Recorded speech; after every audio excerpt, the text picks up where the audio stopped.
country music facts and trivia. Appreciate you being here today. I found this one that I found. I found this one that I found. I find this one that I found very, very interesting. I had no clue. I never heard this before. I thought this was kind of wild. But he said, I didn't want anyone to become famous. Elvis' controversial instructions if he was ever assassinated. This is so wild. Most iconic moments in music and any form of art for that matter always turns out to be some of the most controversial. One of the most classic samples of this comes from Elvis Presley.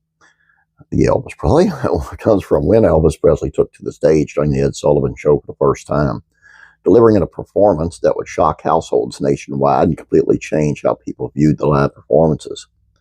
The year was 1956, when viewers were much more conservative than they are now, and the job of a singer was to do exactly that, sing.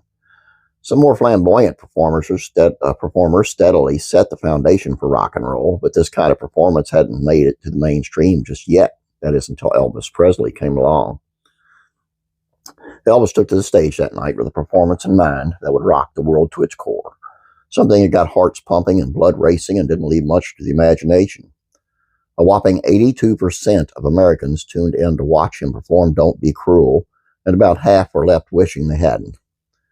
For many, Elvis and flamboyant, a gyrating style was too much.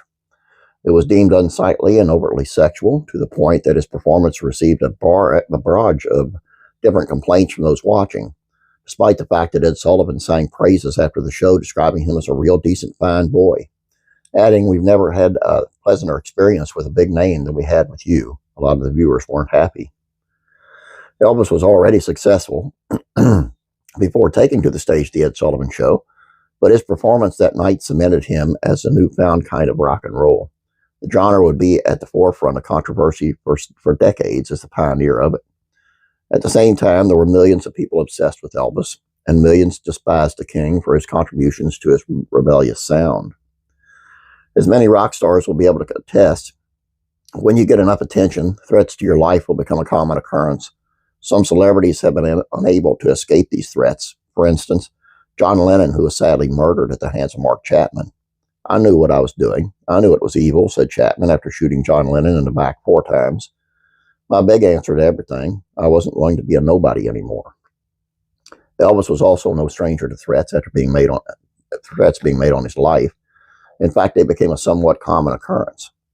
These became so common that Elvis once decided to take the stage with a gun tucked into his waist. If he was ever shot at, he always intended on shooting the person back. And if he were ever to get killed, he provided his bodyguards with harrowing instructions on what they needed to do. Celebrity biographer Chris Hutchins once wrote about this. If anyone fired him, he intended to shoot back, he wrote. And in the event that he was killed, he had orders his bodyguards to shoot the assassin before the police moved in. "I don't want anyone to become famous for shooting Elvis Presley," he said. I understand it. I really do. That's why a lot of people do the things that they do, like Mark Chapman. He killed John Lennon because he wanted to be famous. I don't understand it. There's a lot of craziness about that. But that's why he did it. And we know his name. Why give him the publicity? Just lock him up. Good for Elvis. All I got for you guys. Hope you enjoyed this. Please don't forget to subscribe. Just like this video. I'd appreciate it. You guys have a great day. God bless you. And I'm praying for you.